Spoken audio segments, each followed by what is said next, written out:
We just brought the other tank in for sizing it out. I gotta get that dent out. I'm not sure how to do that right now because it's really bad.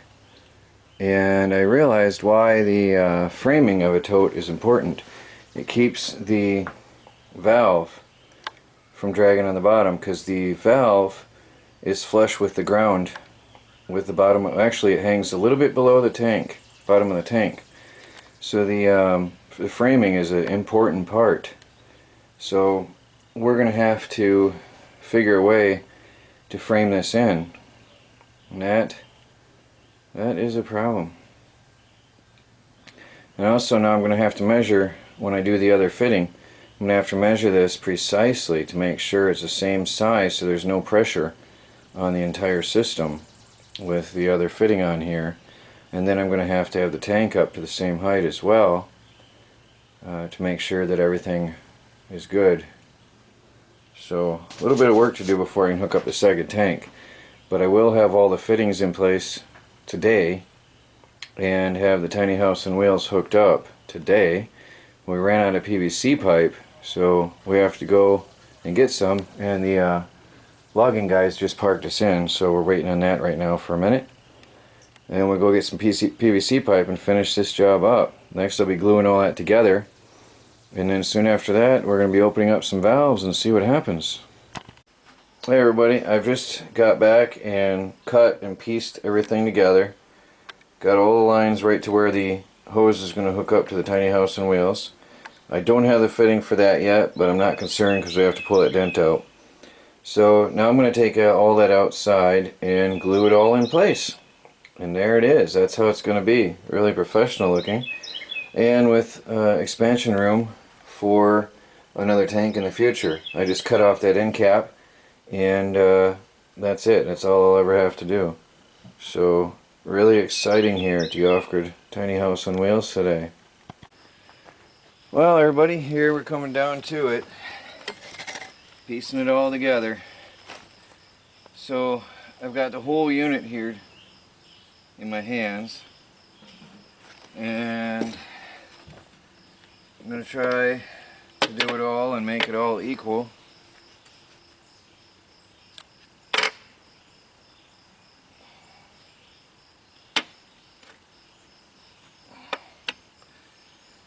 Need to make sure that everything lines up the same when I do this.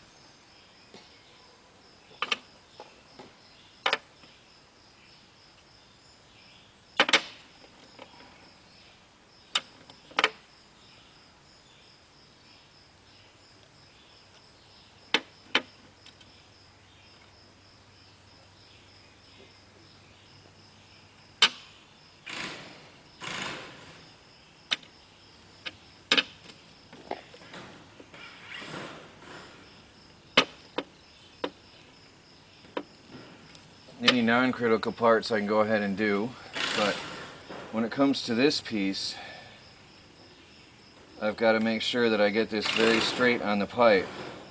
Alright, so when I do the final T, I've got to make sure that both of these ends are precisely the same.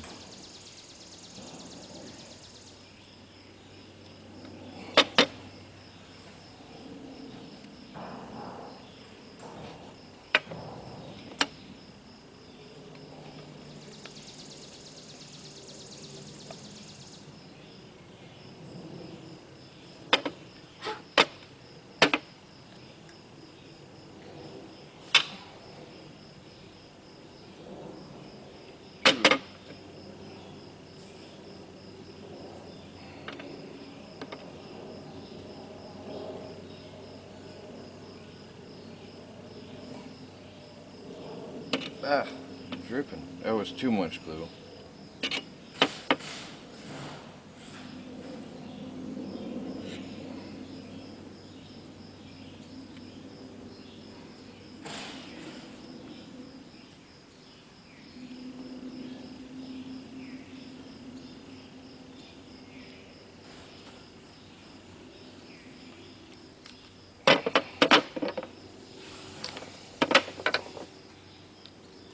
Now I've got to make sure I unscrew that Yeah, that's going to be fine.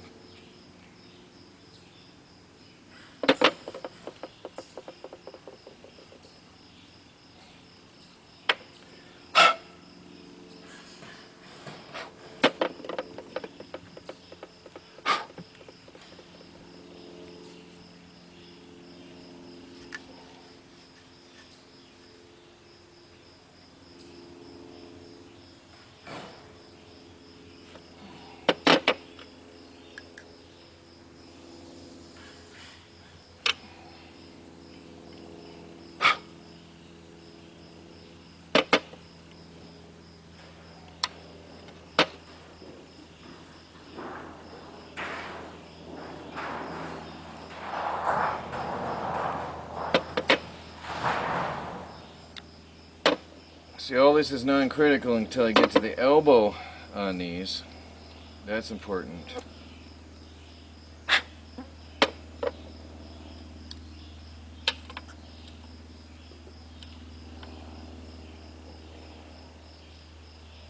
This way.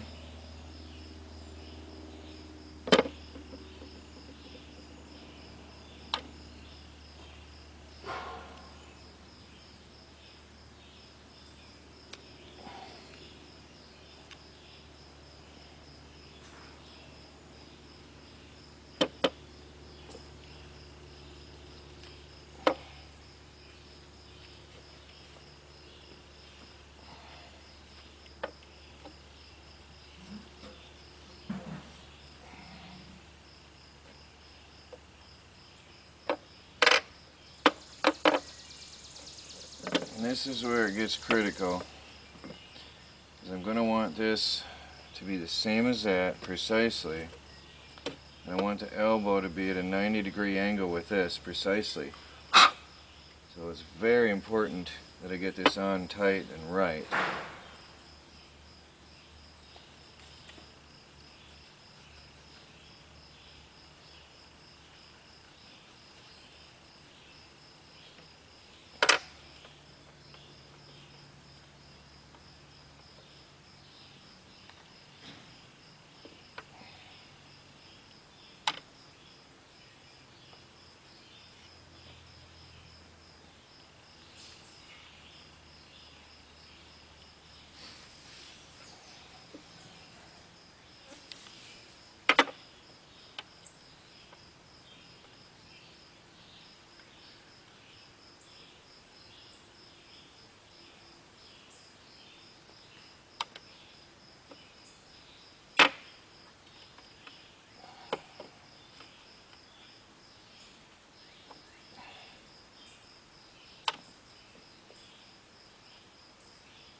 I think I'm using too much glue, so I'll slack off on it a little.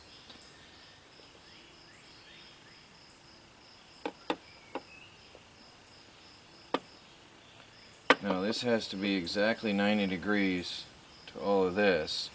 And then when I get that other piece in there, it's going to be very critical. So I've got to make sure that this valve, I want this straight with here. So I'm going to do that piece next. And then I'll make the valve, put the valve part on.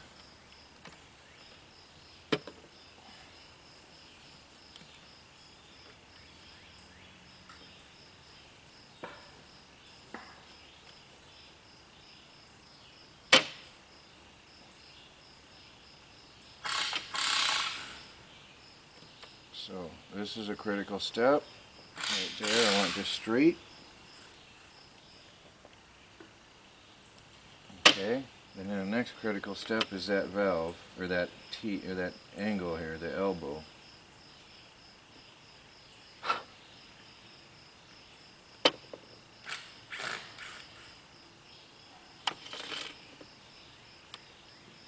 And this glue has no mercy, so once you start,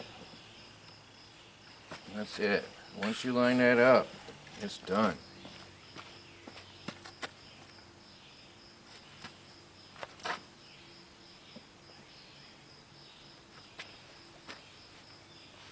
Now I think in here, yeah, here we got some, okay, that's good. So that's not as critical, that angle. That can be adjusted. That's a good thing. This is critical here when I get to the other one. I'm going to glue the other section together just like I did over there. And then I'll line the two up precisely in place with this at the same angle. And then we'll take it all inside. Well, there it is. I did it the last fitting on the trailer here to make sure that I had the same angle, so it all lays the same way, and it looks good. I made a mistake and I put a wrong piece in here in the T, so we ran to town and got a coupler, cut a little bit off the pipe and fixed that. I figured somebody would probably notice that, especially people who know what they're looking at. But there it is. Well, you put that in there, I'll tell you what, that piece I put in here was supposed to go here. And you have literally 1 second. Once you push that in and press and turn, and as soon as I pushed it in, I realized it was wrong. The second I pushed it in, it was no more pulling it out. That was it. So I had to run back into town just to get a 59-cent piece of pipe.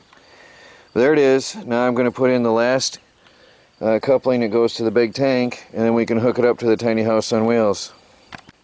Well, everybody, a nervous moment for me. The moment I hook this all up, and we see if I did a good job, or if it's going to leak, or what's going to happen here.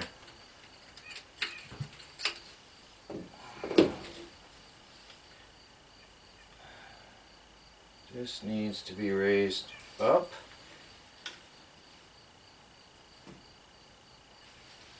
I've got to put boards down to make that level before I couple that on, so I'll be right back. Well, it's sort of okay for now. I'm going to push that on and couple it together.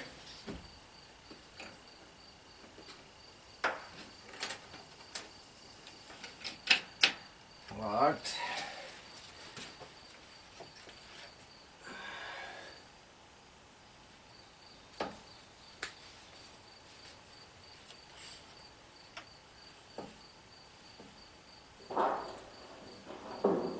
Now, I can hook that up to the house itself. I'll have to level that, of course, make sure everything's good there. And hook that up to the house, and we should be able to turn on the water. So, I've got a screwdriver here. I'm going to disconnect the water tank over here in the corner, but I think there's water in it, so I'm going to have to drain that off.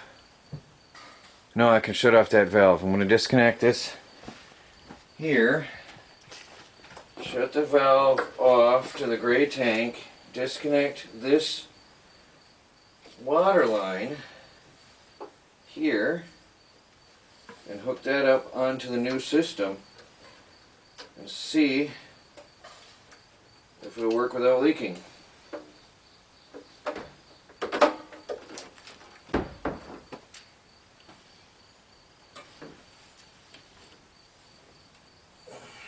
That's a looser fitting. Why is that?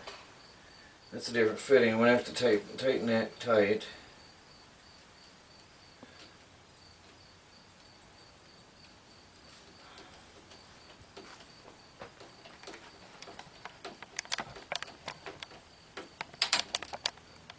Ugh, these cheap China-made clamps.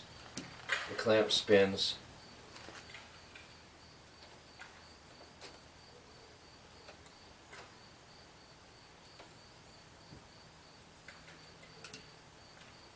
Well, let's see. I'm going to turn on the hose. This is sort of nervous, I'll be honest, because I don't know what's going to happen here.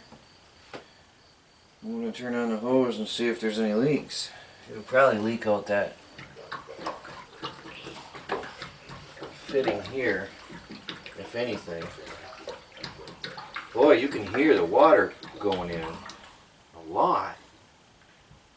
Boy, that took a lot of water, didn't it? I think you may want to try cracking that one valve just to let any air escape.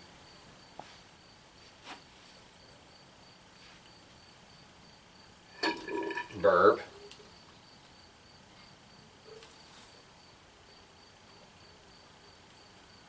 Certainly had air in it.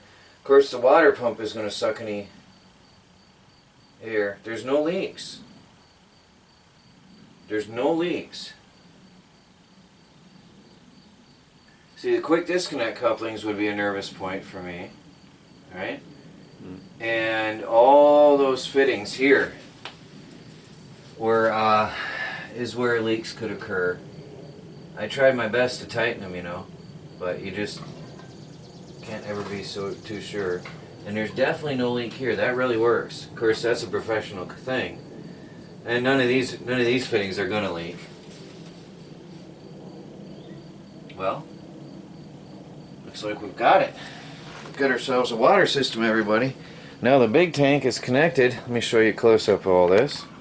Well, everybody, there it is. It seems to be holding water. I don't see any leaks. We've got a 275-gallon water tank, which only has about 30 gallons of water left in it. Connected through a quick disconnect coupling on the tank. But importantly here is a quick disconnect coupling on the PVC pipe. That way, if there's ever any tank needs servicing, I can shut off the valve to the particular tank, leaving the rest of the system intact, providing water to the house, as I've done here. This tank is not yet connected to the system, but yet everything else is intact. And that's why I spent the extra money on this piece and this piece. I actually bought this plumbing about 2-3 months ago.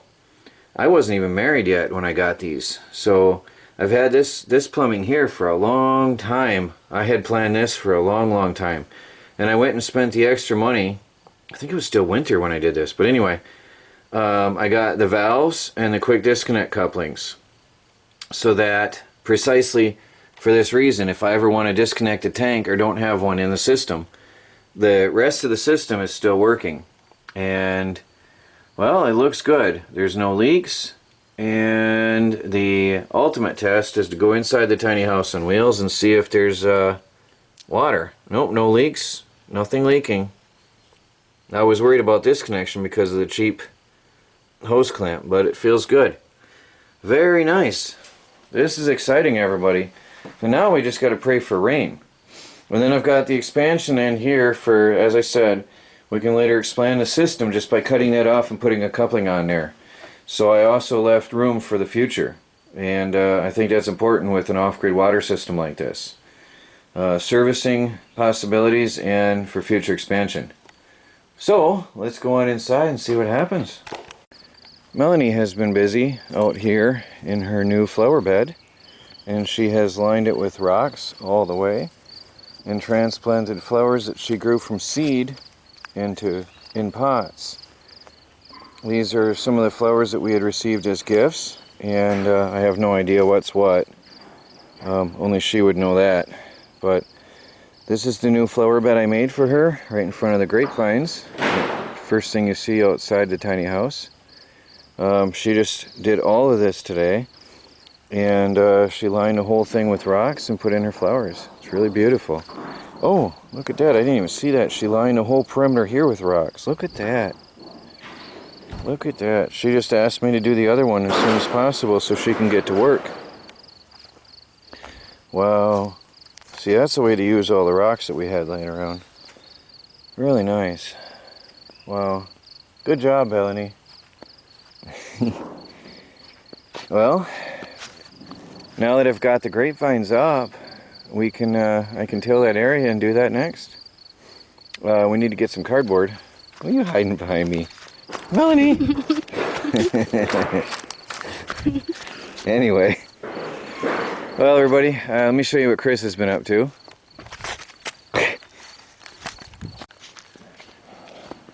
Chris! Hey! Looking good. Thank you. He's taken apart all the metal from the pallets. That is the remnants of the shed that was in front of the RV porch. And cleaned out this whole entire area. And next we're going to start emptying out that box right here, which was my kindling box, into the firewood shed. And then we're going to move that box out to the garden as another compost bin. And we're getting close to our goal of clearing this whole area out where we can knock down the trees and move the motorhome in. We're getting there, really close now. So you guys may remember this was all wood piles. This whole entire area was all firewood. All around here was full of firewood. All around here was full of wood piles and pallets and stuff. And Chris has been working diligently over here. He cleaned out the wood shop and neatly stacked. Looks like he stacked some more logs, or no? I'm not sure. Yeah, a little bit. But anyway, he's been stacking. This is for me to split. And this is for, this is stuff that needs to be cut still on the chop saw and stuff for me to split. But it's looking so much better. Thank you, Chris. Yeah, no problem.